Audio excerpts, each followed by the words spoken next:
Dulu Abang Dudu. Itu Abang Dudu itu.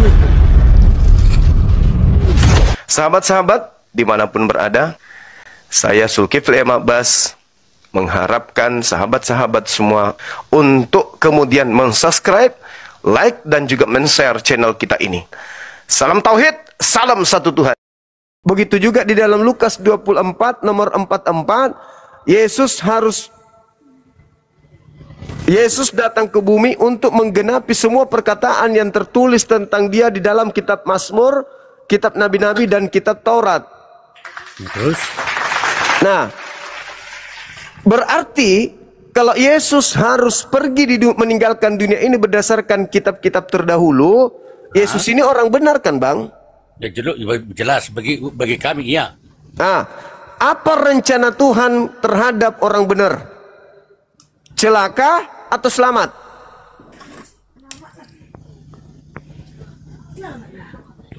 Ya, yang jelasnya yang selamat, Bang. Ah, selamat. Ketika orang-orang Roma Yahudi, iblis ingin mencelakai Yesus, Yesus celaka atau selamat? Selamat. Berarti yang disalib Tuhan Yesus. berarti nggak selamat dong. Wah, Loh, gimana abang ini? Abangnya salah pengertian begini. Loh, kok jadi saya yang salah pengertian? Ya. Wih. Jadi gini, biar abang lebih paham ya. Jangan itu dakwa yang tertulis itu bukan untuk dia, untuk apa namanya? Biar supaya orang-orang yang hidup di dunia ini mengerti tentang kesehatan, apa itu artinya namanya dosa, itu dulu Bang. Iya. Nah, berarti Anda selamat karena dia dibunuh. bukan ditebus. Tapi ya itulah, bagaimana mau menebus kalau dia nggak dibunuh? Ditebus. Nah, Anda ditebus karena dia dibunuh kan? Mungkin abang pun nggak selamat karena sampai hari ini kalau nggak ditebus dosamu. Nah, sekarang berarti untuk menebus Yesus kudu mati dulu kan, Bang? Bukan mati, bangkit lagi. Iya, mati dulu baru bangkit. Masa bangkit tak mati? Gimana sih abang ini? Yalah, oke. Dibunuh dulu kan? Oke, disalibkan, bukan dibunuh, disalibkan. Iya, disalibkan. Bukan Oke. dibunuh, Nah, disalibkan. berarti dia wajib disalib dulu kan? Memang zaman dahulu itulah apanya, programnya. Ya, program. Berarti iblis berjasa dong. Berarti abang kurang paham bagian apa ini. Terbit dunia ini Bang. Asap rokoknya, Bang. Asap rokok, Bang. Asap rokok. Kena teguran kita nanti. Terbit dunia ini samanya dibentuk iblis sama Tuhan, samanya dibentuk itu sejajar itu yang baik sama yang enggak. Ya, iya. Maksud saya, tanpa iblis, Yesus tidak disalib. Tanpa tidak disalib, tidak ada kebangkitan. Tanpa kebangkitan, tidak ada keselamatan bagi Kristen. Berarti iblis ini berjasa bagi keselamatan Kristen. Kan begitu? Begini Bang, abang ngomongnya ngawur. Kok ngawur? Bisa Masa nggak Yesus apa? disalib? Bisa nggak Yesus disalib tanpa iblis? Begini, abang ngawur cara ngomongnya.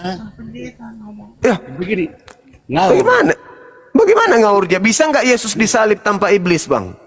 Sekarang dari awal dulu kita bahas dulu. Sebelum disalib.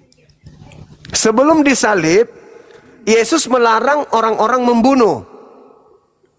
Tunggu dulu, Bang. Nah kan dari awal lah, Bangku. Belum siap aku menjelaskan. Oh ya udah, silakan. Bisa aku ngomong? Silakan, Bang. Dari dalam ajaran kami, Bang Juma, Siap. sebelum hadirnya Tuhan Yesus sudah bolak-balik. Contoh, salah satu contoh, Musa. Dan bela-bela nabi-nabi yang lain. Tidak dihiraukan manusia itu, tetap begitu-begitu.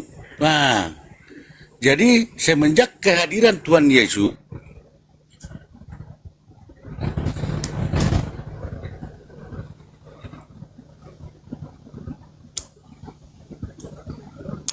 Nabi Musa tidak ada iblis bunuh Tuhan, Bang. Kehadiran Yesus lebih parah. iblis bunuh Tuhan, gimana sih?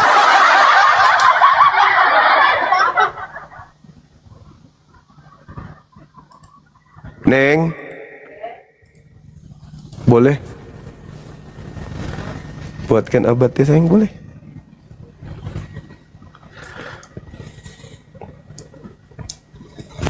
Aku pula yang keliru, aku pula yang salah. Dia yang ditanya, kalau kami Islam udah final. Yang membunuh Yesus itu penjahat, udah final kami. Kami tidak menerima upah dari kejahatan. Kalau kalian kan beda. Halo El Sadai. Ya, selamat malam Jumat. Malam. Gimana Bang? Tentu Abang sudah lihat tema kita malam ini. Ya, salib, eksekutor, salib, pahlawannya. Iya. Atau penjahat. Iya. Silakan Bang. Boleh Anda jelaskan? Kristen itu menganut paham dosa sudah datang dari Gan Eden, dibawa oleh satu manusia. Roma 5 nomor 12, turun ke bumi menjalar ke semua manusia katanya. Maka dibutuhkan korban penebus dosa sekali saja, yaitu manusia Yesus, untuk menyelamatkan dosa dunia. Nah, sebelum itu terjadi, di TKP, di tempat kejadian perkara pembunuhan terhadap Yesus, ternyata di situ terlibat iblis, terlibat imam kepala mahkamah agama. Mereka melakukan kesaksian palsu, mereka melakukan tipu muslihat untuk membunuh Yesus. Sedangkan Yesus ketika ingin dibunuh, di dalam Yohanes 8 nomor 37 sampai nomor 44, Yesus mengatakan yang ingin membunuhnya itu adalah anak-anak setan. Berarti upaya pembunuhan ini adalah upaya anak-anak setan. Bahkan di dalam Matius 16 nomor 23, menurut Yesus, orang yang berpikir bahkan bahwa Yesus itu akan disalib, itu adalah iblis. Jadi orang-orang yang ingin membunuh Yesus adalah orang-orang yang Yesus sebut sebagai anak-anak setan, anak-anak iblis, gitu Bang. Nah, Abang sendiri mau nggak Yesus disalib? Udah? Udah. Ya, menurut Anda kitab yang kami pelajari dan tertulis dalam Alkitab itu Anda percaya atau tidak? Saya percaya ini tulisan yang datang dari orang-orang yang tidak dikenal siapa penulisnya. Saya percaya. Oh, Anda percaya? Iya. Tapi saya tidak percaya ini firman Tuhan. Apakah menurut Anda Yesus disalib dan memang dia bangkit dan mati? Yang disalib itu bukan Yesus berdasarkan Bible. Nah, saya tanya dulu, ini kan menurut ajaran Kristen. Anda percaya tertulis di situ? Iya, saya percaya bahwa ada oknum yang disalib menurut Bible. Tapi yang disalib itu adalah orang yang dikutuk Tuhan. Oke, kita anggap Anda benar ya. Sekarang ya harus benar. Karena tidak mungkin Yesus itu kan menurut Anda. Itu kan menurut Anda. Kan yang disalib Bang, orang yang dikutuk Tuhan. Apakah Yesus dikutuk Tuhan? Yesus dikutuk Tuhan. Iya, apakah Yesus dikutuk sama Tuhan? Di mana disana Yesus dikutuk Tuhan? Ah, itulah artinya bahwa bukan Yesus yang disalib. Oh, oke, Anda benar. Ya harus benar Bang. Benar ya? Boleh saya bertanya? Silakan. Oke. Anda percaya bahwa setan itu beragama atau tidak? Tidak. Kalau literasi Islam menyatakan bahwa setan itu masuk Islam? Oh, itu jin korin, itu jin Bang, itu jin. Saya tidak bicara, tidak ada dijelaskan jin korin di situ. Dah, di mana Anda percaya hadis dan Quran kan? Dengarkan Bang. Yang namanya jin itu, minal jinnati wan nas itu dua kelompok jin itu. Sama seperti manusia. Manusia itu kalau seperti Kristen disebut kafir. Sabar Bang. Mulai di mute. Kalau ditanya jangan mulai sabar Bang. Anda tidak menyelesaikan jangan di mute ya. Tidak ada hubungannya dengan materi ini. Kenapa Anda takut dengan materi Karena ini? Anda bicara Kenapa? setan tadi. Anda bicara setan tadi, Masuk Israel itu Anda inilah yang pembunuhnya. Lah, berarti Anda sudah mengakui kan? Berarti setan yang membunuh Yesus. Dengan Anda mengakui setan membunuh Yesus dan Anda menerima upah itu, Anda harus berterima kasih kepada siapa? Anda harus berterima kasih kepada siapa? Ah, pikir pakai ini. Kalau mau menghujat jangan ke sini. Karena Bible pasang badan untuk Anda. Saya akan tumpahkan semua isi Bible. Jangan ragukan pengetahuan saya tentang Bible Anda. Selamat malam, Bang Zuma. Malam, saudara buku Indonesia. Masya Allah, Wah, bagus luar namanya, biasa. Bang. Saya tertarik dengan diskusi seperti ini. Silakan, silakan. Oke, coba bikin kamera. Saya perlu kamera nggak ini? Iya, silakan Bang, dibuka kameranya, Bang. Saya udah Teman-teman. buka, tapi nggak bisa ya. Saya udah buka tapi nggak bisa, Bang. Tunggu. 30 detik lagi, Bang, katanya. Oke. Jadi menarik apa? Cuman yang naik itu mungkin tidak berimbang dengan Bang Zuma ya. Jadi mungkin ada beberapa penjelasan yang miss dari penjelasan dari perspektif kekristenan. Jadi kita kalau beranjak dari tema ini ya, apa pertanyaan ini, eksekutor salib pahlawan atau tidak gitu kan? Iya. Oke, sudah bisa nyala Bang ya? Belum bisa. Oke. Jadi begini Bang Zuma. Silakan. Konteks ketika kita bicara tentang penyaliban, maka kemudian kita akan refer kepada Abraham Covenant, Noah Covenant, kemudian David Covenant. Itu adalah perjanjian-perjanjian yang dibuatkan di dalam perjanjian lama. Kalau kita hanya berbicara sepotong-sepotong, kemudian mengambil satu ayat, kemudian memahami itu, tanpa melakukan pendekatan hermeneutik terhadap sebuah teks, maka kita kehilangan pengertian dan pemahaman mendalam terhadap hal itu. Saya ikutin dari hampir berapa 30 menit atau 40 menit yang lalu. Saya melihat memang Bang Zuma ini menjebak setiap orang yang diajak dialog berdasarkan, saya nyalakan ya. Sebentar, ini kok nggak bisa nyala nih Bang? Kenapa nih? Bentar.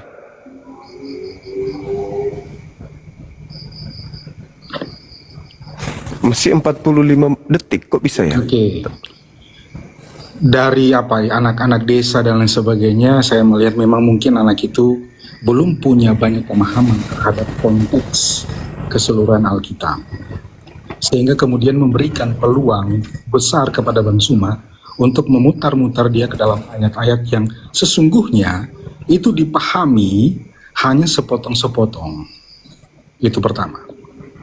Ketika Bang Zuma memahami mendalam tentang Abraham Covenant atau perjanjian Abraham, kemudian sebelumnya Adam Covenant, Abraham Covenant, maka kemudian Abang tidak akan kemudian menjebak teman dialognya ke dalam hal-hal yang sangat sempit, sangat berputar-putar kepada hal-hal yang saya pikir Abang tidak mendapat teman dialog yang sepadan.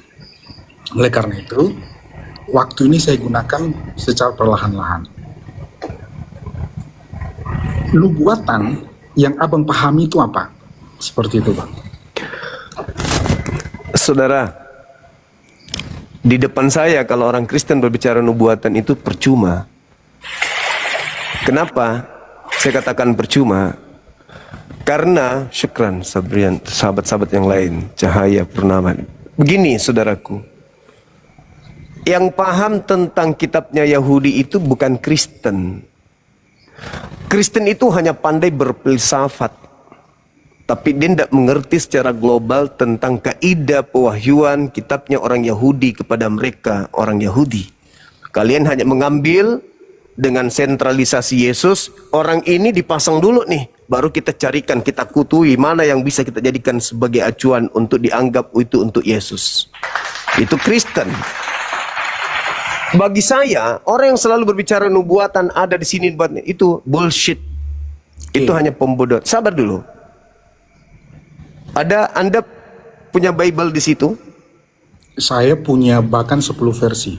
Oke, bagus.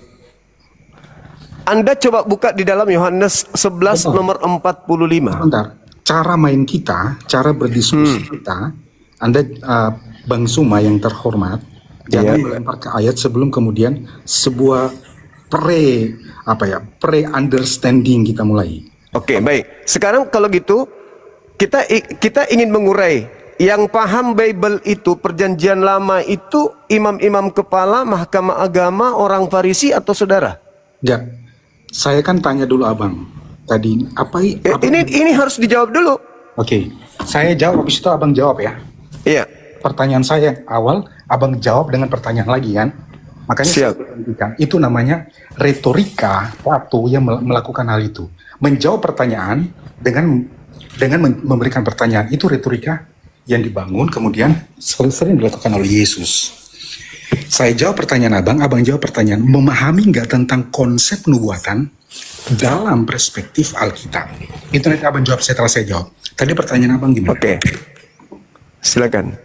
Nggak, pertanyaan abang saya jawab dulu, baru abang jawab saya. Pertanyaan saya, coba Anda baca di dalam Yohanes 11. Yang lebih paham tentang kitab Tanak, Anda atau mahkamah agama, orang Farisi, ahli Taurat, dan imam kepala? Ya, saya jawab. Silakan. Ada seorang yang bernama Paulus. Dia adalah seorang Farisi, seorang ahli kitab, ya, yang kemudian menuliskan 13 kitab. Dialah yang kemudian memberikan kesaksian tentang pemahaman saya hari ini. Pertanyaan saya, Bang, yang lebih paham kitabnya Yahudi itu Anda atau mereka? Ya, yang abang maksudkan mereka itu siapa, Bang? Mahkamah agama yang berhadapan langsung dengan Yesus, yang melihat mujizat Yesus, yang menyaksikan apa yang Yesus lakukan di tengah-tengah mereka. Saya catat, Bang, ya, saya catat ya. Ternyata yang abang maksudkan, orang yang memahami tentang kitab Tanak, kitab orang Yahudi, adalah orang yang hidup di zaman Yesus, kan? Betul? Saya bertanya, hebat mana Anda dengan mereka orang-orang yang hidup di zaman Yesus, yang melihat langsung keadaan Yesus, yang menyaksikan langsung apa yang terjadi dengan Yesus, betul. Dan memiliki cakupan gerakan-gerakan di dalam politik keagamaan, politik kebangsaan mereka pada saat mereka di bawah tekanan penjajah Romawi. Betul. Artinya abang sedang berbicara zaman Yesus, betul? Yes. Kemudian betul. abang membandingkan zaman Yesus dengan saya. Berarti 2025 tahun gapnya. Betul? Oke. Yes. Kalau abang bertanya, siapakah yang lebih memahami gitu kan? Tentu jawab saya pertama. Yang bisa memahami adalah penganut agama. Kalau kita refer kepada orang yang hidup pada zaman Yesus, adalah mereka yang menghidupi kitab itu. Bagus. Pada zaman Yesus. Oke. Tetapi pada zaman Yesus ya, mereka yang menghidupi kitab itu, yang membaca, ya, saya ini ke Israel, Bang. Di sana mereka tekun membaca yang namanya kitab itu dan menghayati. Nah, sekarang Bang ya, mereka memahami dari kemudian apa yang namanya messianic covenant, janji tentang kedatangan mesianik. Oke? Itu. Bahkan sampai sekarang orang penganut Yahudi ya yang tidak percaya Yesus, tidak percaya bahwa Yesus itu adalah juru selamat. Tetapi kemudian ada seorang yang bernama Paulus, seorang Yahudi, menulis 13 kitab, memberikan kesaksian itu dalam kitab-kitabnya kemudian saya mendapatkan dan saya membacanya itu. Tidak Bang, terjawab. Paulus itu Bang adalah orang yang mengaku kedatangan Mesias Kristus. Ya, betul. Setelah Yesus berpesan ke muridnya, waspadalah kepada penyesat yang Betul. datang kepadamu memakai namaku dan berkata, akulah Kristus. Yang saya tanya di sini, yang lebih paham tentang kitab yang Anda katakan nubuat, Anda atau ahli kitab? Itu Ya. loh pertanyaan saya. Ahli kitab yang Bang Zuma masuk adalah kitab pada waktu zaman Yesus kan? Yes, mereka jauh lebih valid karena mereka lebih dekat kepada Nabi Musa, apalagi dibandingkan bapak-bapak gereja hari ini. Bang, jauh Bang. Musa hidup tahun berapa? 1400 kurang lebih sebelum Masehi. Paling tidak sebelum Anda lahir, sebelum gereja-gereja lahir itu mereka sudah ahli kitab. Oke. Ya, Mereka sudah menjadi orang yang ahli Taurat. hayati kitab. Mereka yang punya legalitas mengkaji Torah, kitab Tanakh mereka secara firman di dalam kitab mereka memang untuk mereka, Oke. bukan untuk Kristen. Jadi yang lebih tahu tentang kitab mereka ya mereka, bukan Oke, Kristen. sampai sini saya sepakat. Oke. Sekarang jawab pertanyaan saya udah cukup bisa memuaskan pertanyaan jawaban Abang, bisa sedikit lah. Sekarang Ya, jawab silakan. Bang. Kan kita sepakat Buka tadi. kameranya, Bang. Sudah Bang, sudah saya buka nih. Belum nampak di sini, belum. Saya udah buka di sini yang kameranya udah kebuka Bang ini. Dari tadi. Disimpan, Bang. Disimpan. Nggak ada nampak. Oke, pas. Nah, gitu. Oke. Nah, jadi saya mau gelap-gelapin aja Bang ya, udah. Nggak masalah ya. Oke, sekarang kita lanjut Bang. Ya, mungkin saya tidak bisa memuaskan untuk jawaban yang Abang inginkan yang kejar. Tapi mari kita kembali kepada pertanyaan saya, nanti kita akan kepada eksekutor salib pahlawan. Abang paham gak tentang nubuatan? Paham? Oke. Abang paham gak tentang Abraham Covenant, Adam Covenant, David Covenant? Paham gak tentang istilah-istilah itu? Paham? Oke. Sampai di sini, kemudian kita akan melihat ketika janji Abraham itu diterima, kemudian janji itu diberikan, itu tidak terputus Bang. Kemudian ada istilah yang namanya pengharapan mesianik. Pengharapan orang Israel itu mengharapkan bahwa mereka akan datang seorang juru selamat yang akan membebaskan mereka ya, dari perbudakan dosa, bahkan tafsir yang lain mengatakan mereka dibebaskan dari penjajahan politik bangsa mereka. Itu adalah janji mesianik, akan datang seorang juru selamat. Itu dipercaya, diimani oleh orang Ibrani ya. Kemudian 12 suku itu kemudian turun-temurun sampai kepada zaman Yesus. Pada saat zaman Yesus, kemudian Yesus ini adalah merupakan pemenuhan dari janji keselamatan itu yang mereka tunggu-tunggu ribuan tahun. Tetapi catatannya di sini adalah mereka menolak Yesus sebagai Mesias itu. Bahkan sampai sekarang orang Yahudi masih menantikan Mesias. Di Israel, kalau abang pernah ke Israel, ada sebuah tembok ya. Di tembok Yerusalem, yang dimana Masjid Al-Aqsa ada di sana, itu mereka masih mengimani bahwa Yesus itu akan datang melalui pintu itu. Bukan Yesus, Mesias itu akan datang melalui pintu itu. Tetapi bagi keyakinan orang Kristen, ya, bagi keyakinan orang Kristen, bahwa nubuatan yang dari Adam Covenant itu sudah digenapi dalam Yesus. Maka kemudian Yesus adalah Mesias yang dinanti-nantikan di dalam janji-janji sebelumnya. Sampai konteks ini, maka kita menggarisbawahi ada keyakinan yang tidak diambil oleh orang Yahudi, tetapi diambil oleh orang Kristen yang kemudian mengaku Yesus sebagai Mesias yang mereka janjikan itu. Gitu Bang. Oke. Jadi perjanjian-perjanjian ini, misalnya nih, kita ambil perjanjian Adam. Ya. Ketika Adam menjanjikan dalam Kejadian 3 nomor 15, keturunanmu dan keturunannya, aku akan mengadakan permusuhan antara keturunanmu dan keturunannya, kan gitu. Ya. Ada nggak di perjanjian itu bahwasanya keturunanmu akan memenangkan pertarungan melawan keturunan dia? Atau di situ cerminannya satu, kemudian kakinya diremukkan, kepalanya diremukkan, dan kakinya kemudian. Nah, Apakah di situ dikatakan bahwa salah satu di antara keturunan ini akan kalah dan yang satu menang? Apakah perjanjiannya seperti itu? Atau selama-lamanya keturunan iblis dan keturunan Adam itu akan selalu bermusuhan?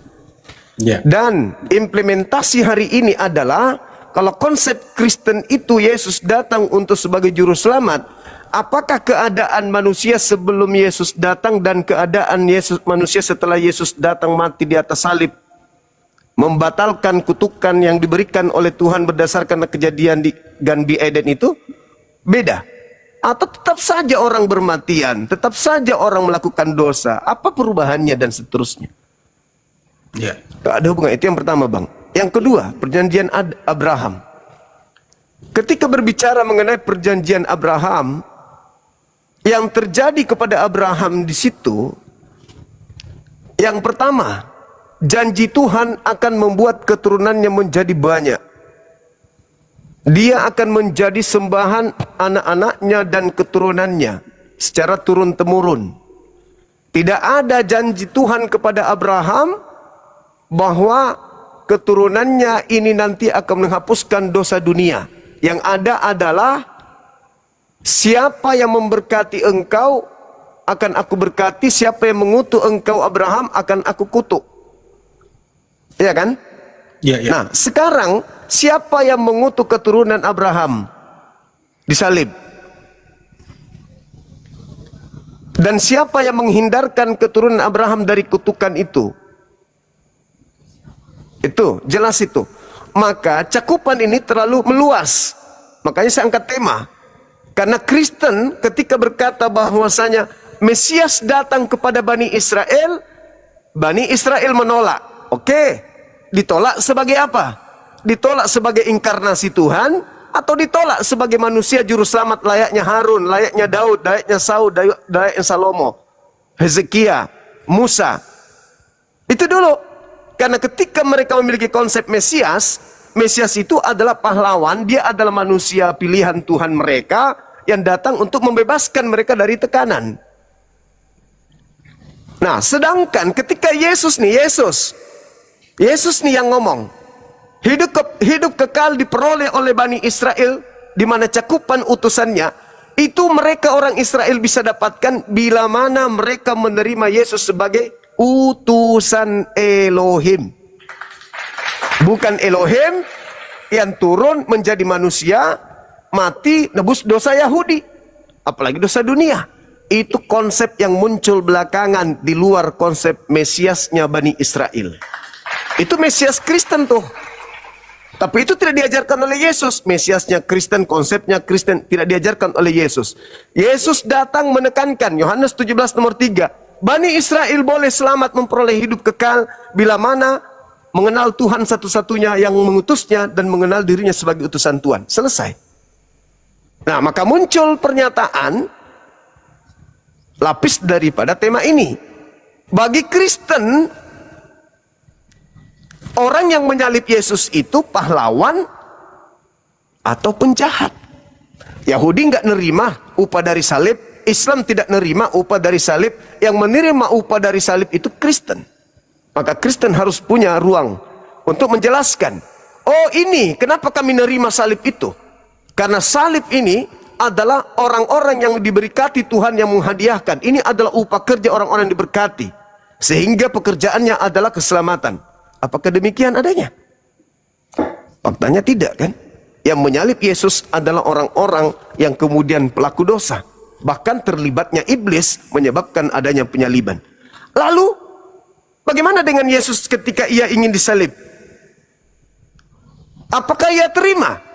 Faktanya tidak. Yohanes 8:37 sampai seterusnya. Orang-orang yang ingin menyalibnya, membunuhnya adalah disebut sebagai anak-anak setan oleh Yesus. Boleh saya bicara, Bang? Iya, silakan. Nah, cara berargumentasi Abang itu banyak miss-nya.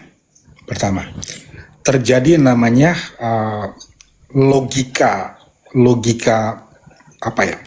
Logika argumentasinya itu terputus-putus, gitu. Saya mulai dari yang terakhir. Kan ada layernya banyak nih. Layernya banyak ya, dari mulai Abang jelaskan itu terputus-putus tiba-tiba masuk kepada yang namanya Yesus menolak untuk disalib, gitu loh. Ketika di Taman Getsemani, saya sudah ke Taman Getsemani, Bang, ya. Yesus bilang, ketika dia berdoa di Taman Getsemani, menurut Abang, dia menolak atau kemudian dia menerima? Jawabannya, ya, nanti Abang dalami dalam peristiwa Taman Getsemani, dia bilang, bukan kehendakku yang terjadi, tetapi kehendakmu yang bahkan peluhnya itu sampai keluar darah, sampai menetes darah. Bukan kehendakku yang terjadi, tetapi kehendakmu. Berbicara tentang sebuah penyerahan, Bang. Itu tertulis di mana, Bang? Kau boleh tahu? Saya ambil Alkitab saya dulu.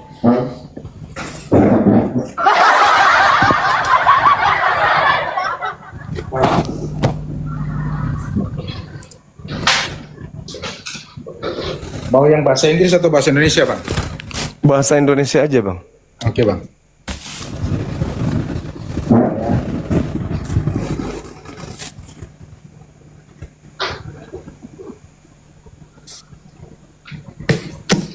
Saya menggunakan Alkitab ini, Bang, ya. Supaya valid. Iya, silakan. Jangan sampai Abang pikir saya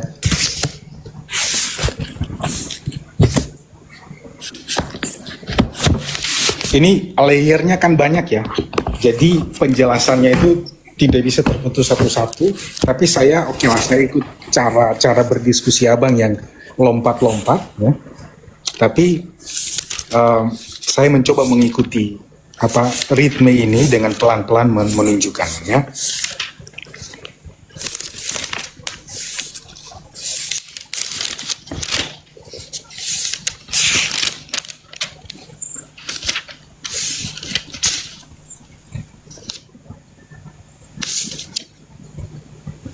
Ya, ini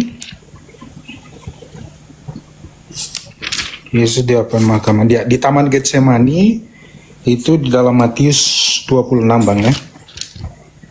Matius 26 ayat 36 sampai 46.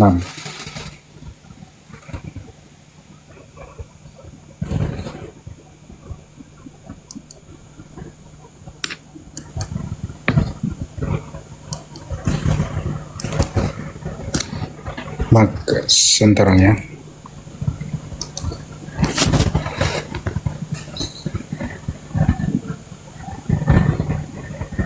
ayat 39, Bang. Saya baca atau Abang baca? Iya, silakan. Ya. Matius 26 ya, ayat 39 ya. Maka ia maju sedikit ya, lalu sujud dan berdoa katanya, "Ya Bapa, jikalau sekiranya biarlah cawan ini lalu daripadaku." Jikalau sekiranya penderitaan ini lalu daripadaku, kan kira-kira bahasa sehari-harinya begitu. Tetapi janganlah seperti yang ku kehendaki, melainkan seperti yang engkau kehendaki. Ada sebuah penyerahan diri total Yesus. Sehingga dikatakan bahwa Yesus nggak mau mati. Siapa bilang? Argumen abang salah dari sini. Pertama, kita mundur lagi ke pertanyaan abang ke berikutnya lagi. Pertanyaan abang yang sebelum pertanyaan ini lagi. Apa tadi? Saya nggak catat. Tadi bilang bahwa janji mesianik mungkin sudah janji mesianiknya orang Yahudi, orang Ibrani, ya, Bani Israel, itu adalah janji mesianik seorang utusan. Abang sudah salah lagi di sini. Janji mesianik itu bukan mengharapkan seorang utusan, tetapi mengharapkan seorang juru selamat. Juru selamat, Bang. Beda antara utusan. Yesus itu, ya, bukan saja seorang nabi, tetapi dia Allah yang menjadi manusia. Nah, itu dalilnya di mana itu, Bang? Anda dapatkan Allah jadi manusia itu? En hologos proston theos. Yohanes 1 yang kemudian ayat 14. Bang, buka, Bang. Bukan Allah yang menjadi manusia, Bang. Di situ ada dua. Firman bersama-sama dengan Tuhan. Yes. Nah, bersama-sama di situ satu apa dua? Saya tanya. Abang mau tanya yang Jangan ke situ dulu, Bang, ya. Itu terlalu mimpi, terlalu jauh mimpinya. Ya, saya mau bilang bahas. Tunggu. Iya, saya paham. Kalau itu saya udah tamat tuh. Saya udah paham kalau itu Proteon. Ya, udah. Jadi gini, Bang. Ketika Anda membaca Matius 26 nomor 39, Yesus menyerahkan kehendak Bapa kan, kepada kehendak Bapa kan? Iya. Nah, sekarang saya tanya. Bapak menginginkan keselamatan kepada Yesus atau menginginkan kematian kepada Yesus? Justru nubuat, kita paham nubuatan kembali ke perjanjian lama. Di mana nubuatannya Bapak ingin membunuh orang benar demi menyelamatkan orang para pendosa? Jangankan itu, Bang. Jangankan, ya, silakan. Bahasa itu. Jangan terlalu jauh. Itu dulu nubuatannya dulu. Karena saya dari bawahi. Kita diskusi, berarti pernyataan Abang di sini ya. Saya underline itu. Berarti di mana Allah menginginkan, ya, di mana Allah menginginkan apa tadi, orang benar mati demi untuk pelaku dosa, demi untuk pelaku dosa, ya? Iya. Ya, di mana gitu kan istilahnya? Di kan? mana tertulis itu? Apakah Allah itu seperti itu gitu loh? Iya. Anda kan yang menuduh nih bahwa Tuhan menginginkan pembunuhan terhadap orang benar demi menyelamatkan orang-orang pelaku dosa. Nah, itu tertulis di mana? Makanya. Karena yang harus berlaku, Bang, kehendak Bapak. Betul. Nah, sekarang di mana kehendak Bapaknya ingin menyelamatkan pelaku dosa dengan mengorbankan orang benar, itu di mana tertulis? Banyak, Bang. Oke, silakan satu aja dulu. Banyak. Satu aja. Banyak ya. Silakan. Silakan. Kelahiran Yesus. Ya. Saya cerita kelahiran Yesus, mungkin Abang lupa. Walaupun Bapaknya yang berkehendak, Bang, bukan Matius. Bukan Matius, bukan malaikat, Bapak. Ya, kan Yesus mengatakan, biarkanlah cawan ini berlalu daripada aku, tapi bukan atas kehendakmu, tapi atas kehendak. Kalau berbicara mengenai kehendak Bapak itu tertulis di perjanjian lama. Jangan bawa Matius. Loh. Halo? Allah itu berdaulat, ya. Itu Anda yang membias. Kalau begitu Anda yang loncat-loncat. Yesus mengatakan dalam Lukas 24 nomor 44, harus digenapi semua yang tertulis tentang aku di dalam kitab Taurat, kitab Nabi-Nabi, dan kitab Mazmur. Oke. Nah, tidak ada Matius, tidak ada kitab Paulus di situ. Oke. Berapa tadi Lukas berapa, Bang? Biar saya baca lagi. Lukas 24 nomor 44. Tadi Abang katanya sudah belajar Alkitab 17 tahun, saya angkat topi. 18 tahun Abangku. 18 tahun saya angkat topi juga untuk Abang baca Alkitab. Sayangnya Abang lompat-lompat, mungkin lupa, saya maklumi. Karena kalau saya tidak lompat-lompat, berarti saya harus baca kitab Kejadian sampai Wahyu. Dua kitab agama ini harus kubaca berarti. Yes, pemahaman secara menyeluruh, Bang. Kalau ini sudah menyeluruh, makanya ketika Anda angkat narasi, ketika saudara saya ini angkat narasi, saya langsung tembak dalilnya di sini. Anda baru mencari, kan gitu, Abang. Cara diskusi Anda menggunakan dalil-dalil tanpa pengetahuan, tanpa konsep itu salah, Bang. Sekarang benar nggak kalau saya berkata bahwa Yesus sendiri yang mengatakan harus digenapi tentang Dia yang tertulis dalam kitab Taurat? Benar nggak? Betul. Nah, itu berarti nggak salah aku kan? Betul. Sekarang Anda carikan saya di Tauratnya Nabi Musa yang Anda imani, Tuhan menginginkan menyelamatkan para pelaku dosa dengan mengorbankan orang benar, itu tertulis di mana? Kita selesaikan satu-satu dulu Bang ya. Ya itu aja dulu satu. Oke, di mana ya? Saya cari Iya. ya. Silakan. Para nubuatan tentang kedatangan Yesus kan? Bukan. Nubuat Tuhannya kan kehendak Bapaknya membunuh orang benar Ya. demi untuk menyelamatkan pelaku dosa, itu di mana tertulis? Di kitab Taurat. Abang menambah subjek pelaku dosa ya? Lah, Yesus mati untuk menebus siapa? Pelaku dosa atau? Iya. Nah, Saya gitu hanya hanya mengkonfirmasi pengetahuan. Iya, silakan.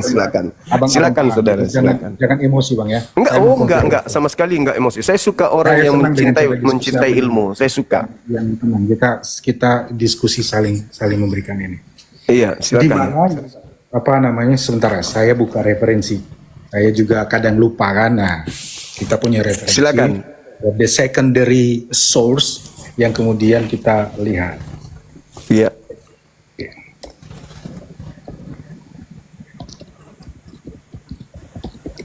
Terbang ya. Malam-malam gini asik nih. Jangan lupa ngopi dulu Bang ya.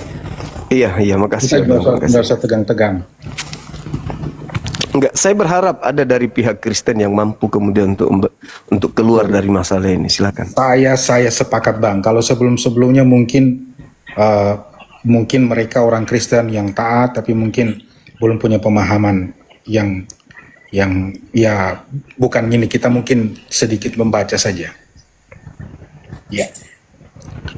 Coba kita lihat Mazmur 22 Yesaya 53 Bang. Mazmur 22 yang teriak siang malam. Mazmur 22 ayat 16.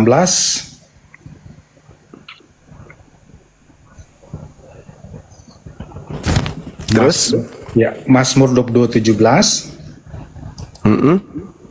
Mazmur 22 18. Oke. Yesaya 53. Oke. 59 ya. Oke. Yesaya 53. Saya cari yang perjanjian lama semua, Bang. Silakan. Kalau di Mazmurnya yang 22 itu udah gugur itu, Bang. Iya, gimana, Bang? Di data nomor 16-nya kan? Mazmur 22 ayatnya yang ke? Abang yang tadi bawa data. Oh iya, sorry. Mazmur 22 kita lihat. Ayat 16. Kita lihat satu-satu, Bang ya. Silakan. Saya itu sebenarnya mau tidur, cuman lihat Abang yang bersemangat, saya bersemangat, Bang.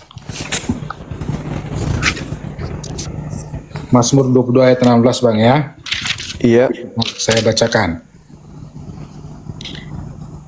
Ini mana nih? Mazmur 22 ayat 16. Kekuatanku kering seperti beling, lidahku melekat pada langit-langit mulutku, dan dalam debu maut kau letakkan aku. Oke.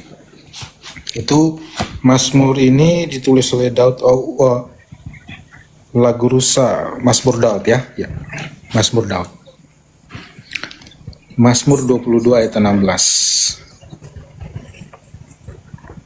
Atau 15-16, seperti air aku tercurah dan segala tulangku terlepas dari sendiku, hatiku menjadi seperti lilin hancur luluh di dalam dadaku. Kekuatanku kering seperti beling, lidahku melekat pada langit-langit mulutku, dan darah debu maut kau letakkan aku. Ya. Pertama, ayat ini sedang menceritakan sebuah suasana atau kondisi di mana seorang juru selamat, atau kita bilang Yesus atau Allah yang menjadi manusia itu kemudian mengorbankan dirinya, menggambarkan sebuah suasana penderitaan.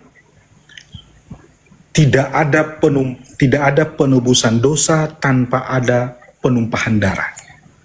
Ini menceritakan tentang suasana, Bang.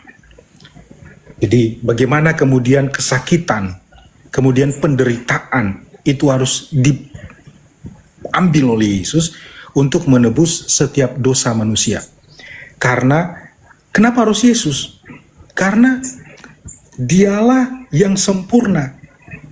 Karena konsep kosmologi, cara pandang orang Bani Israel waktu itu tentang penebusan adalah domba itu harus sempurna.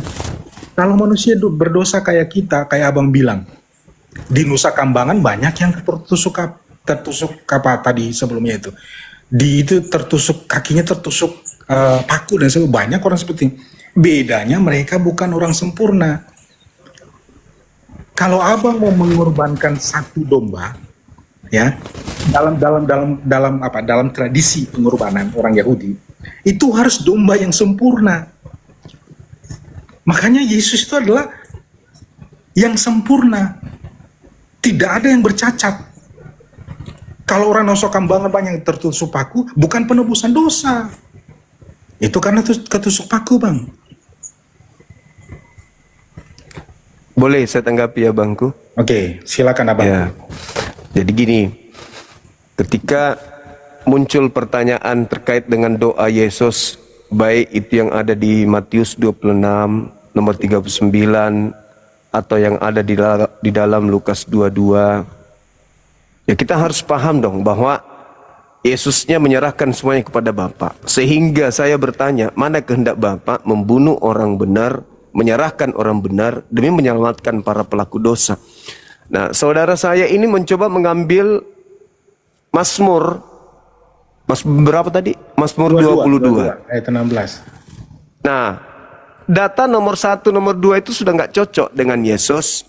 Data 19, data 20, data 21 itu mempermalukan saudara.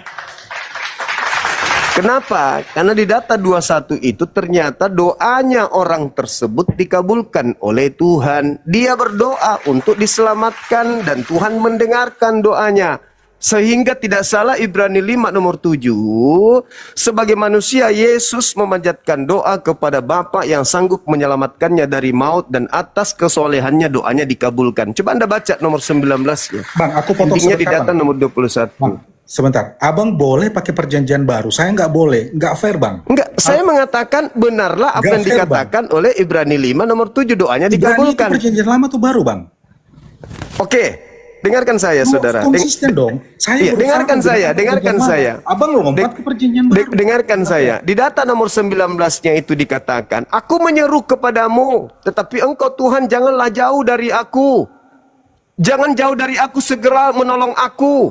Lepaskanlah aku dari pedang, lepaskanlah aku dari, dan seterusnya. Nomor 21-nya jelas dikatakan bahwa selamatkanlah aku dari mulut singa dan tanduk banteng. Engkau telah menjawab aku. Gugur.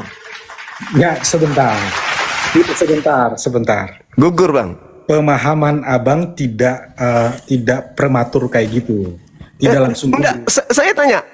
Pengakuan oknum ini dijawab nggak oleh Tuhan katanya? Sebentar, saya cerita tentang bagaimana Daud dia menulis sebuah sastra.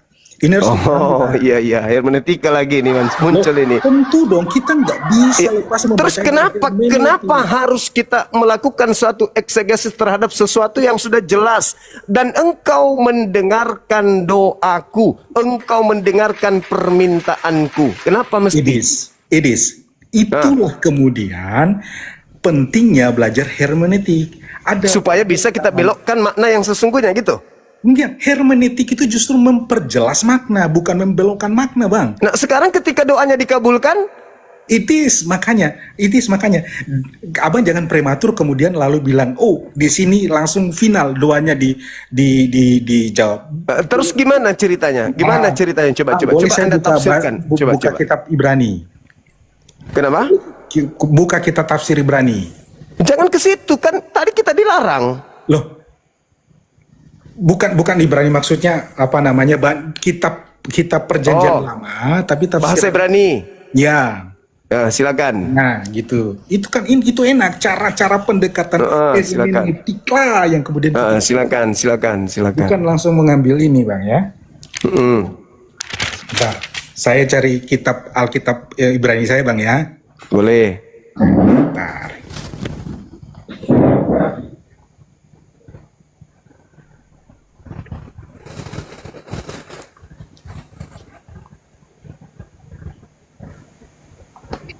Saya buka di laptop aja, Bang. Ya. Oke, mantap kita ini kan.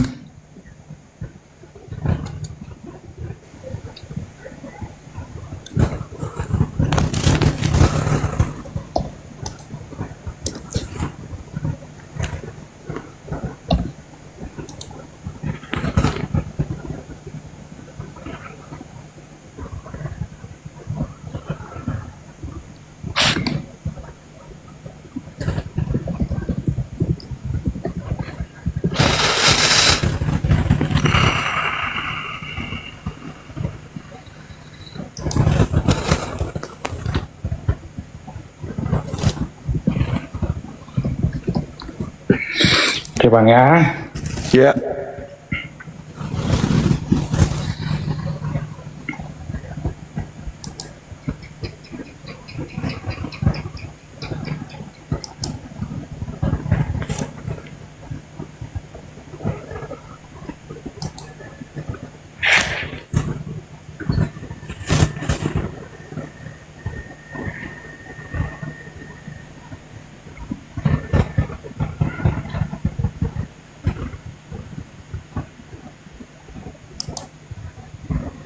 Ayat tadi berapa? 20 21.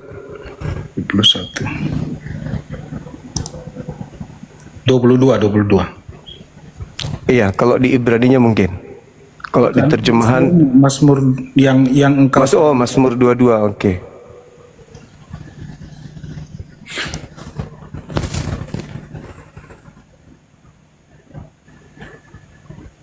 Bentar, Bang ya.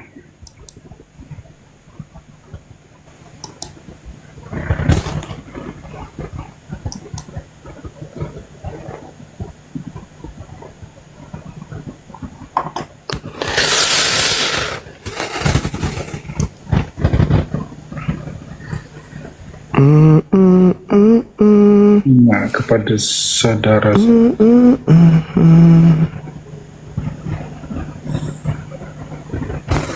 Ayo Bang, silakan Bang.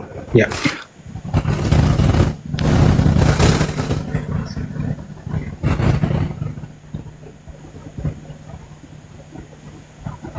Ya.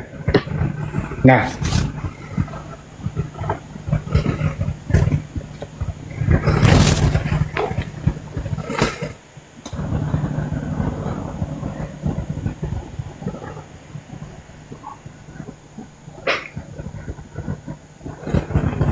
Selamatkanlah aku dari mulut singa dan dari tangan banteng. Engkau telah menjawab aku, kan? Apa katanya? Ani. Ntar Bang, aku belum dapat ininya.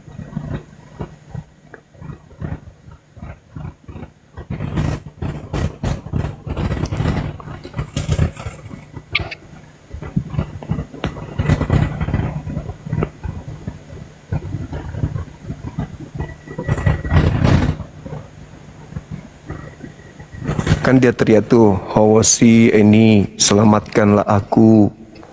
Di penghujung kalimatnya ini.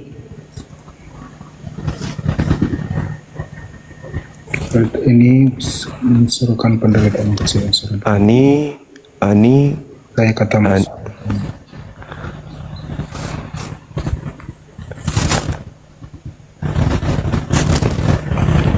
Minum kopi dulu Bang, sambil minum kopi Bang. Iya Bang, saya tadi udah minum kopi.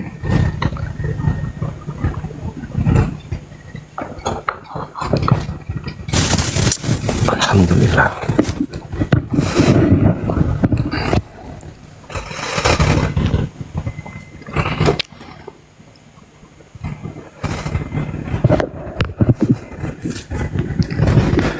Dia teriak di situ Bang, memang dia minta diselamatkan dari mulut mimpi,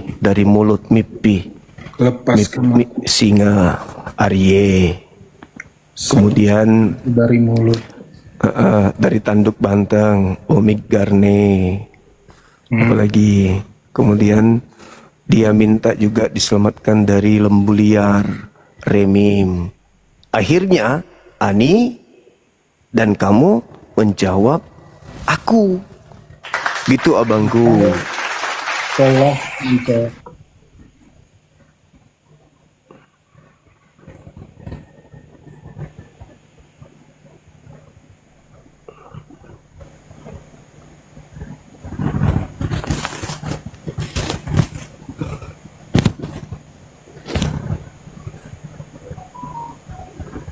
Ani Gibran halal enggak terbang ya.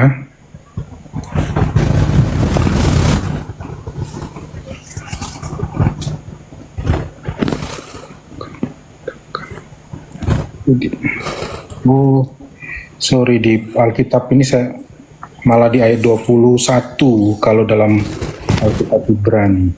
Ya makanya aku bilang. Iya kalau makanya aku bingung di Indonesia itu dalam apa di Alkitab kita di 22, ternyata 21, makanya lu cari kok nggak dapat.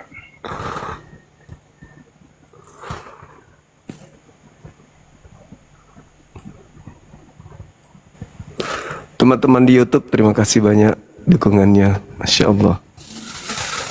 Ya Anita nih ya. Ya. Hoseni ya. Ya kan? Mimpi Arye. Ya. Umi Karnei. Tani ya. Anita nih, dan kamu mendengarkan aku. Kamu telah mendengarkan, kamu telah menjawab aku. Telah Okay. Bang. Telah menjawab. Jadi sulit. Justru ini Itu kan gimana Bang? Justru ini menjelaskan kalau Yesus dipaksakan duduk di Mazmur 22, berarti Yesus itu diselamatkan abangku.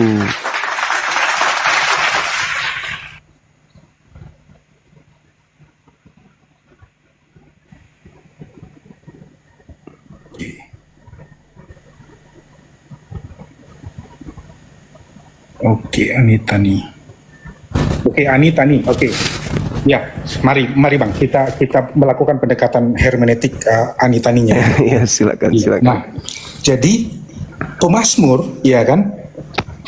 Pemazmur sedang menceritakan sebuah kondisi bagaimana Yesus itu menderita, ya kan? Sampai sini Abang sepakat ya? Iya. Oke. Makanya kemudian ada bahasa kiasan yang diangkat, yaitu tentang mulut singa berbicara tentang sesuatu yang berbahaya. Kemudian di sana ada tanduk banteng yang melambangkan tentang kejahatan, ya kan? Dan berbagai macam hal yang di atas. Lalu dikatakan engkau telah menjawab aku. Nah, lalu kata Anitani ini kan kemudian dirujuk itu kan ke ke beberapa teks Yuma Soretnya, ya kan? Nah, kita refer ke teks Yuma Soretnya, Bang ya. Sampai sini Bang bisa sepakat nggak Bang? Ya, silakan Anda berselancar kemana aja pergi. Ya. Sampai di sini kan. Nah, Iya. Mazmur, bentar Bang. Ini kita recall kembali kan.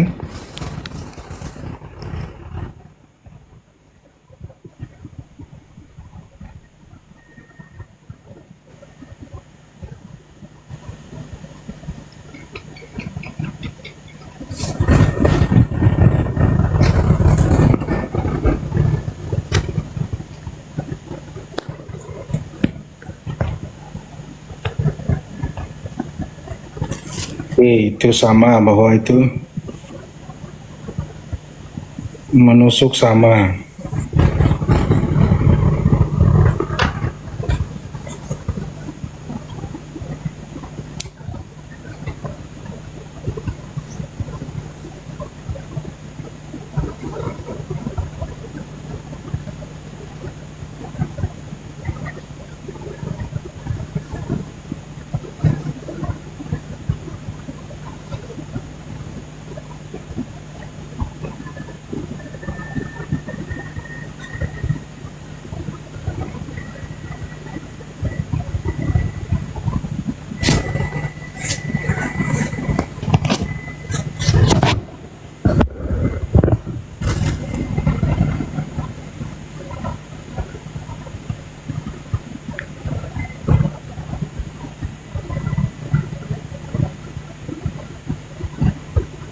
13, 21, 22. Oke.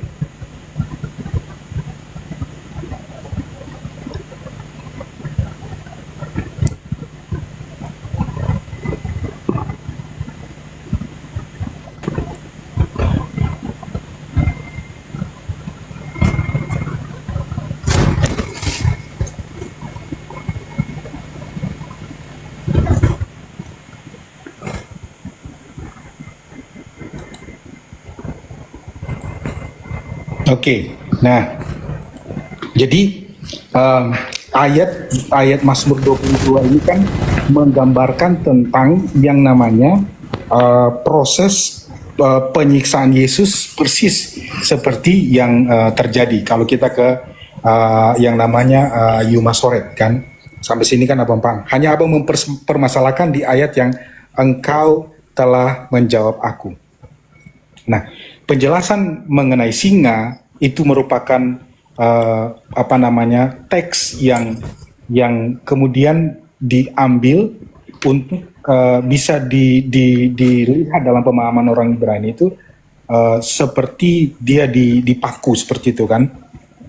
Nah, kemudian sampai pada engkau telah menyelamatkan aku. 22:16a, tusuk tangan, kemudian namun demikian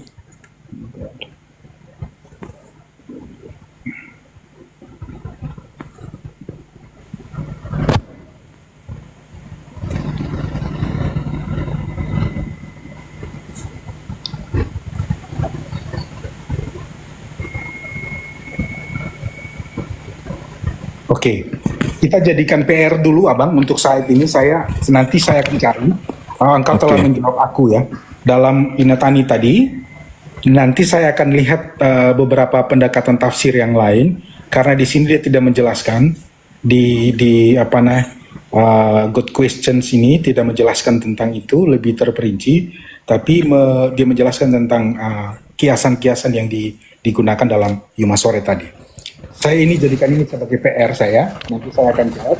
Nanti kalau naik lagi saya ini. Baik Bang, baik. Mungkin kita berikan masih ada teman-teman kita di bawah yang ingin bergabung ya Bang ya. Makasih ya Bang ya. Thank you Bang. Terima kasih saudaraku Buku Indonesia. Terima kasih saudaraku. Ya sama-sama. Anda luar biasa, Masya Allah. Nah inilah teman-teman ya, kita memang harus saling menghargai dalam berdiskusi. Meskipun kemudian ya memang terkadang ada sesuatu yang tidak mengenakan di dalam kita bernarasi, paling tidak kita ingin belajar kan gitu ya, kita hargai. Makanya kalau teman-teman itu berilmu, punya kompetensi, sudah pernah datang ke Yerusalem, berhadapan dengan Bang Zuma, sebisa mungkin saya akan menghadapi saudara. Anda mau berselancar kemana saja, kita ikut. Yang penting Anda mengikuti aturan mainnya kita, bahwa jangan menghujat, jangan menista, ya jangan mencaci maki. Karena kalau mencaci maki ya itu yang Anda akan dapatkan kan gitu. Iya, siapa yang menebus dosa umat Islam semua? Buka kamera saudara, buka kamera. Yahudi dan Kristen. Buka kamera, buka kamera. Saya lagi tidur-tiduran ini. Oh, bagaimana mau berdiskusi kalau gitu? Iya, jawab dulu. Siapa yang mau? Jangan merusak suasana. Orang yang berilmu aja menghargai komal kita ini. Nah, kamu datang-datang ke orang kesurupan.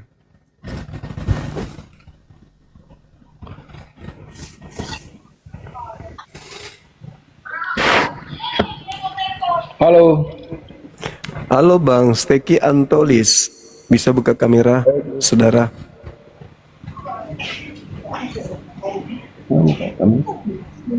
Iya, buka kamera biar kita lebih asik. Kayak tadi saya dengan abang kita itu, Masya Allah, luar biasa ilmunya ya. Sampai dia harus buka Ibrani, Masore dan seterusnya. Hebat, luar biasa, mantap. Pokoknya teman kita itu luar biasa ilmunya, dan beliau ya saya loncat-loncat menurut beliau gitu. Ayo buka kameranya Bang.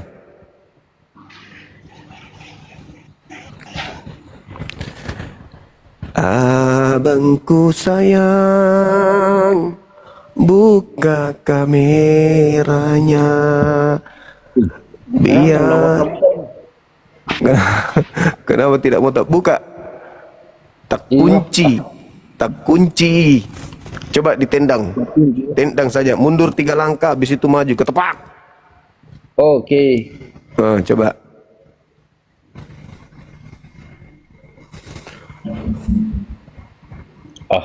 Sonda mau tahu kah?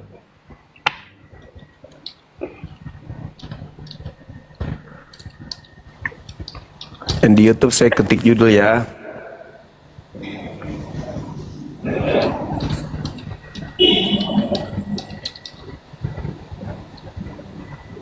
Bang, Yes.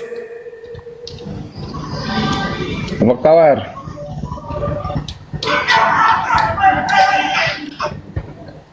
Buka kamera, Bang. Nggak mau tahu kah?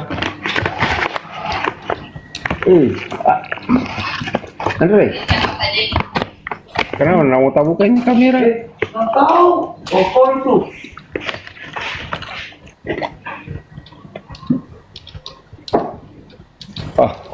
Rugi kita.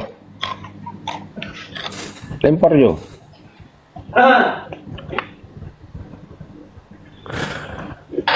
Iya, sahabat-sahabat yang ada di YouTube, terima kasih. Saya lengek maunya disapa kata dia gitu. Teman-teman yang ada di YouTube, makasih ya. Rumah Medan yang ada di YouTube, makasih, Masya Allah, Anda luar biasa. Selengkek. Bang, Ya, nggak ada bisa bahas agama lain kah? lah ini 2 arah ini, Bang. Bahas ke agama Hindu, Buddha, ada kah? Boleh? Kalau Hindu itu kan ini, Bang. Hindu bukan agama syiar, bukan agama yang diajarkan untuk dianut orang lain. Berbeda dengan Islam, Kristen. Kalau Kristen itu diperintahkan untuk diseru. Yang mau berakal, yang menelaah dengan akal, silakan masuk. Kristen juga begitu. Jadi jadikanlah seluruh bangsa menjadi murid, kan gitu. Baptislah mereka dalam nama Bapa. Dalam nama Bapa, Putra, dan Roh Kudus. Nah, itu dia.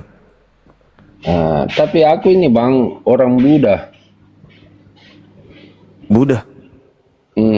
Kenapa kan enggak ada bahas agama lain, Buddha kah, Hindu kah? Iya, karena agama lain itu tidak tampil ke Islam-Islaman. Buddha tetap percaya diri dengan ajarannya. Kalau agama yang satu ini kan tampil, kalau banyak Yahudi tampil seperti Yahudi. Kalau dia banyak Islam tampil seperti Islam. Oh gitu ya. Iya. Oke Bang, kalau iya, kita naikkan yang Kristen ya. Ya. Makasih, salam kenal. Oke.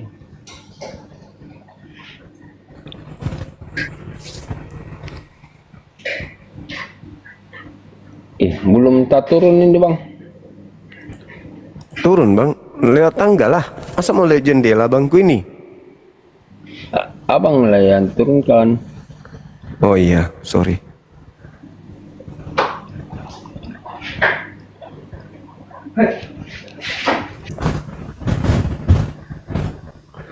Halo saudara Regar, Siregar,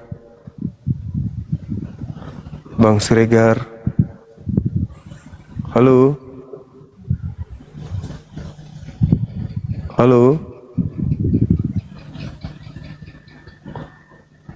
Halo Bang Siregar.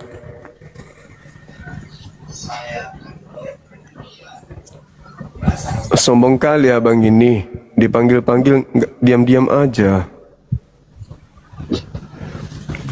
Bang Irwan. Halo, assalamualaikum. Waalaikumsalam. Dari mana Bang? Bang, dari Madura, Bang. Madura.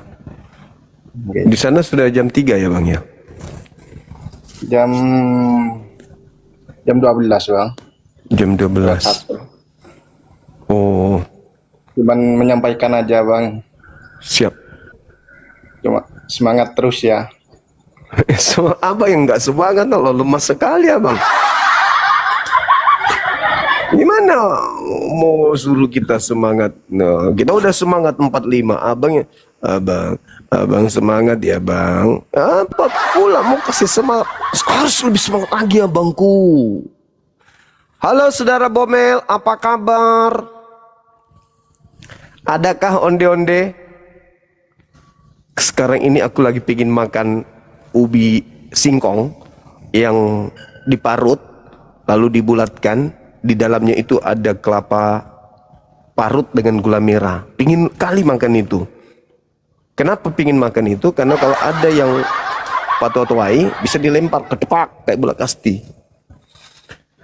Oh itu onde-onde ya namanya. Pingin kali makan itu. Ada nggak yang bisa buatkan habis itu kirim ke sini? Halo? Halo?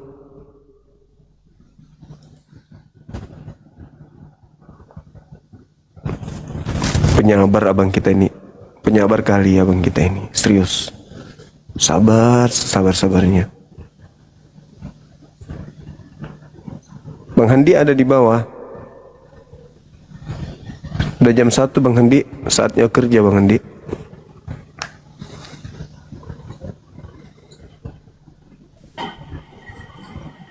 Assalamualaikum Bang Zuma. Waalaikumsalam warahmatullahi wabarakatuh. Ini kali tadi Bang Zuma, aku memang seru tadi. Iya, Bang Zuma ngasih PR besar. Padahal ku tengok Bang Zuma ya, itu kelasnya di atas RK medis itu Bang. Tapi dia rajin belajar Bang. Mau dia belajar. Iya. Mantap Bang Zuma ya. Seru lah tadi, seru. Itu aja Bang Zuma. Assalamualaikum. Siap. Waalaikumsalam warahmatullahi wabarakatuh. Bandang Lojo.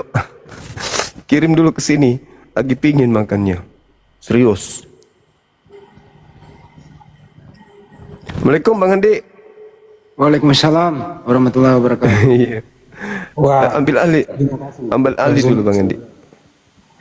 Wah ini buku Indonesia balik lagi nih Abang. wah, Ada yang disampaikan Bang? terima kasih saudara-saudaraku di forum ini.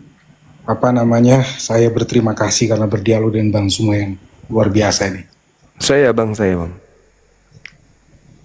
Ya, saya buka kembali kan bacaan-bacaan saya kan, jadi saya dikasih kesempatan kita lanjut Bang ya. Kalau boleh kan? Sekarang Kalau boleh fokus lah, jangan terlalu melebar kemana-mana gitu. Oke, siap Bang Andi, Ya. Jadi betul ya, jadi Bang Zuma gimana? Saya izin jelaskan dulu tadi. boleh silakan. Jadi Bang Handi, Bang Zuma dan teman-teman semua yang saksikan ini, tadi saya mengawali yang namanya juga kita itu mencari ya. Jadi there is nothing paripurna kan, tidak ada yang sempurna. Nah, ayat 22 dalam kitab bahasa Indonesia, tetapi dalam kitab Ibraninya itu dia jatuhnya di ayat 21. Selamatkanlah aku dan mulut singa dan dari tanduk banteng. Itu kan kalau ke Yuma Soretnya itu menggambarkan tentang persis seperti penderitaan Yesus di kayu salib. Tetapi kata engkau telah menjawab aku, lalu kemudian dalam pendekatan termasuk dalam pendekatan Yuma Soret mengatakan bahwa dari seluruh kejadian-kejadian itu adalah tidak pada yang namanya penderitaan selama-lamanya. Tetapi engkau telah menyelamatkan aku sedang berbicara tentang kematian dan kebangkitan. Kebangkitan merujuk kepada kemenangan atas dosa, ya, kemenangan atas yang namanya kuasa si jahat, kemudian dikalahkan oleh yang namanya penderitaan tadi.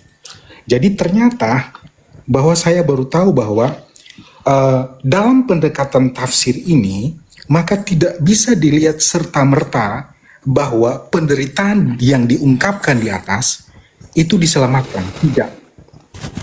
diluputkan, tidak. Karena apa? Ayat ini kemudian dipakai juga dalam perjanjian baru, beberapa refer ke perjanjian baru. Tapi karena kita main aturannya Bang Zuma untuk tetap di stick di perjanjian lama, maka kita tetap di perjanjian lama. Jadi ada satu frase di mana itu tidak merujuk kepada pengakhiran daripada penderitaan, tetapi frase yang menunjukkan bahwa sebuah tulisan sastra yang ingin menunjukkan bahwa penderitaan itu ada, tetapi kemudian dia merujuk kepada kemenangan. Jadi bukan berarti ayat 21 dalam kitab Ibrani, kemudian 22 dalam kitab bahasa Indonesia ini, itu sedang merujuk kepada ternyata luput tuh penderitaan. No, cara bacanya tidak seperti itu. Cara bacanya adalah bahwa dia telah melewati itu, pada akhirnya dia diluputkan, atau dia diselamatkan, diluputkan. Pada akhirnya dia telah diselamatkan. Kira-kira begitu Bang Suma. Iya, itu tafsir kan Bang? Betul, tafsir. Ya, baik. Nah, kalau kita mentafsirkan di Mazmur yang sedang abangku baca ini, satu hal yang kemudian kita harus pahami bahwa data selanjutnya kan di data 22 itu, setelah oknum tersebut doanya dikabulkan, beliau masih mengajar, melancarkan kemudian pengajarannya kepada umatnya, kepada kaumnya, kepada saudara-saudaranya. Sedangkan kalau kita melihat di data nomor 1, nomor 2, oknum ini kemudian teriak pada malam hari, pada siang hari. Dalam kejadian, ini tanpa tafsir, dalam kejadian yang terjadi pada saat penyaliban, Yesus teriak itu hanya siang hari. Malamnya tidak ada teriakan. Sedangkan ketika Anda berbicara dengan kitab ini, saudara berbicara tentang bahwa ini adalah tafsiran untuk Yesus, di situ diterangkan jelas sekali bahwa aku berteriak pada siang hari, tapi kau tidak menjawabku, dan aku berteriak di malam hari pun engkau tidak mendengarku. Itu yang pertama. Satu-satu Bang, biar runut gitu. Satu, habis itu Abang nanya lagi supaya jangan sampai saya lupa juga kan? Enggak. Ini hanya bantahan saya terhadap tafsiran saudara tadi, kan gitu. Kan kita nggak menemukan Yesus pada malam hari itu masih di tiang salib. Begitu sebelum Sabat, Yusuf Arimatea, Nikodemus dan juga Maria datang minta ke Pilatus lewat belakang, turunkan mayat daripada Yesus.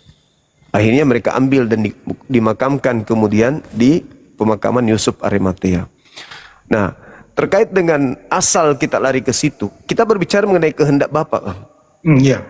Kehendak Bapa. Nah, yang Anda sebutkan ini, yang Anda sebutkan di dalam Mazmur 22, itu bukan kehendak Bapa.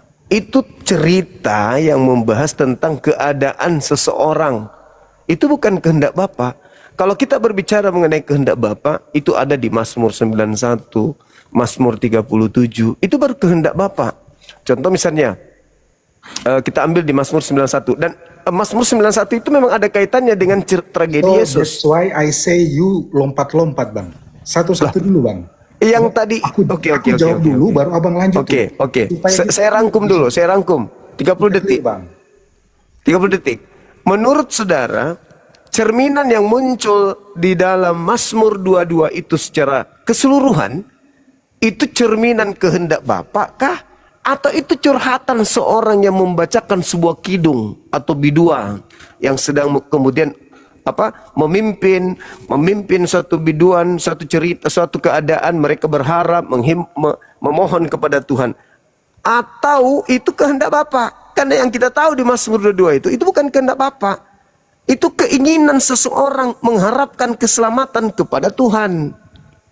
Bukan Tuhan yang punya kehendak di situ. Sedangkan Yesus mengatakan, kehendakmu lah yang terjadi, bukan kehendakku. Berarti Bapa yang punya kehendak, bukan kehendak orang yang sedang memimpin biduan agar orang-orang meratap kepada Tuhan. Itu Bang. Kalau saudara sampai ke sana, silakan.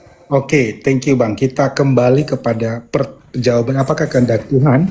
Dan saya jawab yes, kehendak Tuhan ya. Kenapa ini kemudian ini menjadi kehendak Tuhan? Kalau kita baca secara sepintas dengan bahasa yang tidak menggunakan pendekatan the second source ya dari Yuma Sore dan sebagainya itu, maka kita nggak tahu sama sekali bahwa ini apa kehendak Tuhan atau tidak gitu. Makanya kita membutuhkan yang namanya the secondary source kan begitu Bang, untuk memperjelas, membuat ini barang terang benderang kan. Sampai di sini kan tentu kita sepakat, Abang juga sepakat, sebuah teks itu dilihat itu pada konteks dan juga pada gramatikalnya, eksegesanya, itu tidak bisa dilihat dari satu sisi. Kemudian makanya kita tidak bisa kemudian mengambil kesimpulan prematur secepat itu kan, sampai di sini kan. Nah, oleh karena itu tadi Abang bilang Yesus tidak berteriak pada malam hari, padahal dia disalib pada siang hari jam 3 mungkin dia mati kan, kemudian itu waktu siang. Dari sini Bang, kita akan menyelami yang namanya penderitaan itu tidak kemudian hanya ada pada kayu salib Bang. Penderitaan itu berbicara sudah sejak awal dia merendahkan diri, kemudian dia proses penyiksaan, proses di Taman Getsemani. Itu adalah waktu-waktu malam pada saat dia menangis kepada Yerusalem. Itu kan soal bicara time. Dan juga yang kedua, waktu perhitungan orang Israel dengan waktu kita itu beda. Beda. Yang mereka sebut malam dan yang mereka sebut pagi, pembagian beda seperti zaman sekarang kita ini. Dari situ saya sudah beda. Nah, sehingga demikian, kalau saya jawab, apa kehendak Tuhan? Yes, kehendak Tuhan. Bagaimana kita mengetahui ini adalah kehendak Tuhan? Belajar, baca, cari. Kalau agama Abang bilang apa? Apa itu? Baca bahasa Arab apa itu ya? Ikra. Ikro. Kalau kamu nggak baca, kamu nggak cari, kamu nggak ikro, ya nggak tahu. Kamu ngambil kesimpulan prematur. Gitu loh. Ya kamu bodoh, ya bodoh terus. Berdiskusi muter di situ karena kamu nggak ikroh, kamu nggak baca, kamu nggak telusuri gitu. Itu Bang.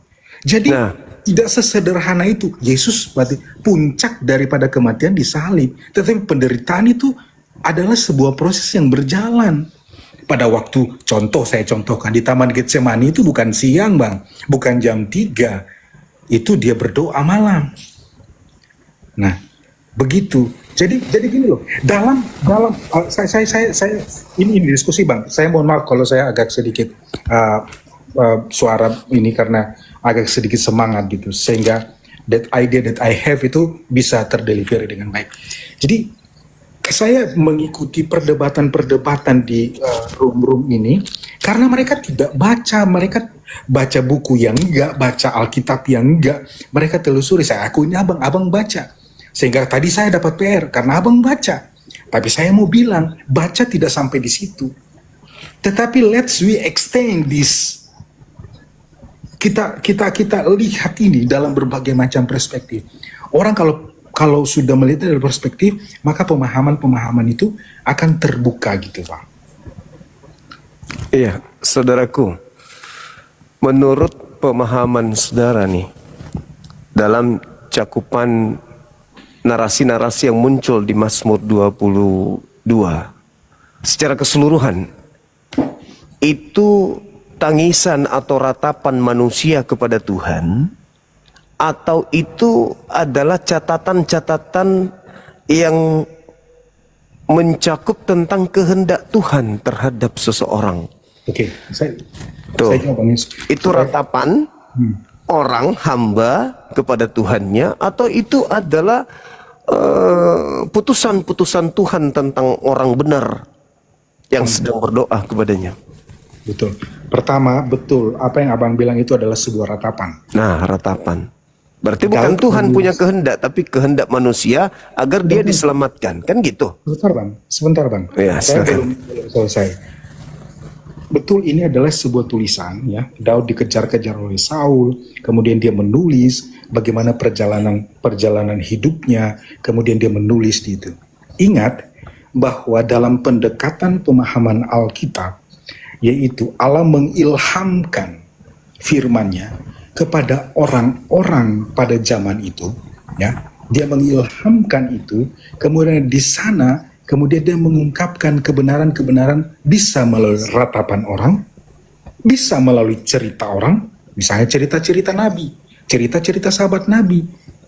Kalau saya bisa bilang Allah mengungkapkan kebenaran ini melalui kisah orang, ratapan orang, sejarah bangsa Israel, jatuh bangunnya seseorang, disitulah kan pasal-pasal kebenaran disusun.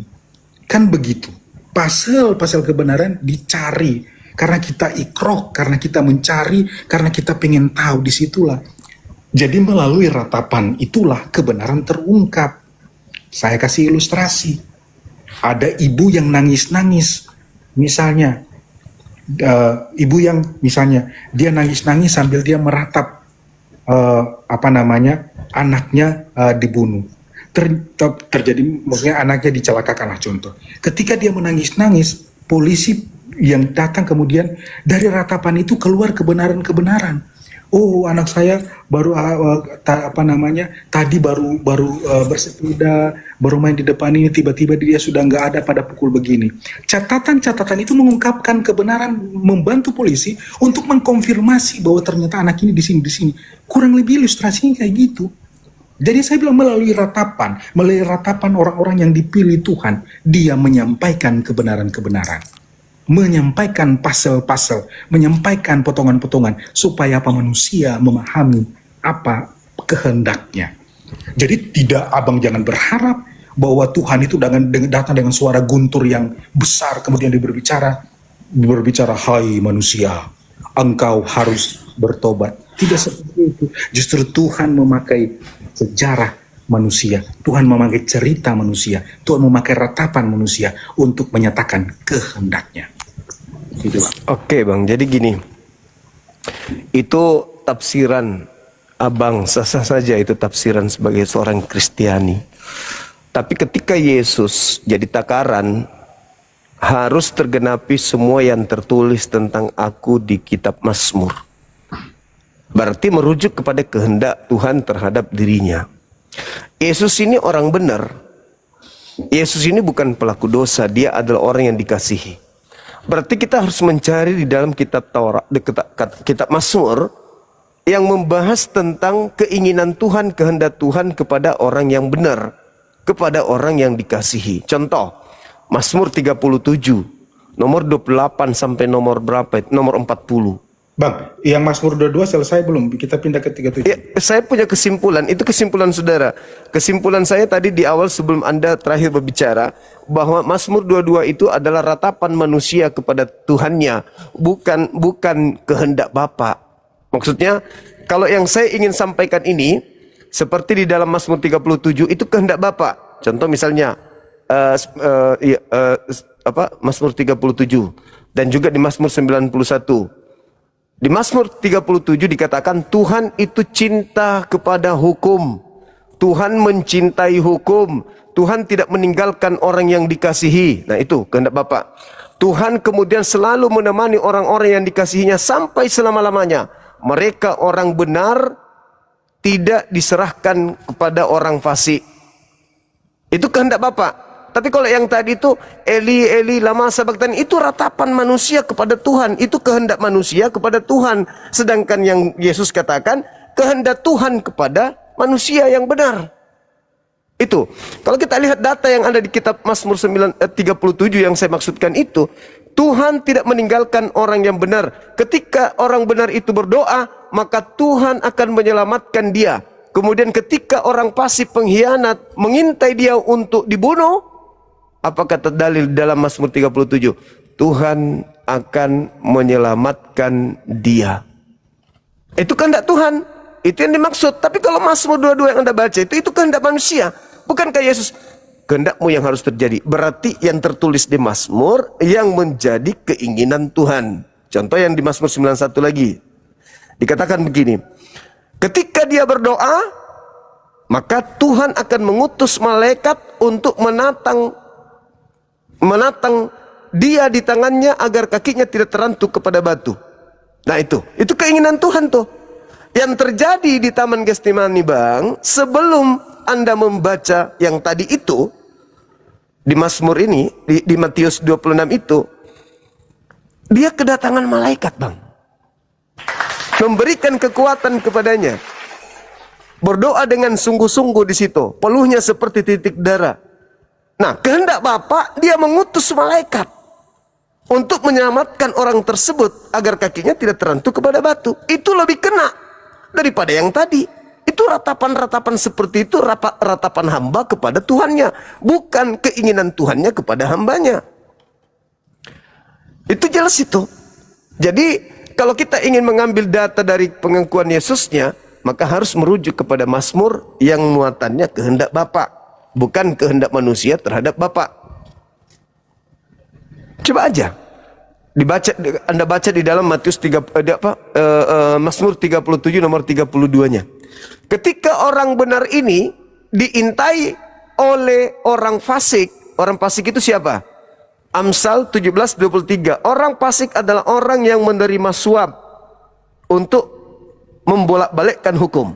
Nah, berarti ketika dikatakan di Mazmur 37 nomor 32, pengkhianat, penerima suap mengintai untuk membunuhnya, berniat untuk membunuhnya, Tuhan tidak menyerahkan orang benar itu kepadanya.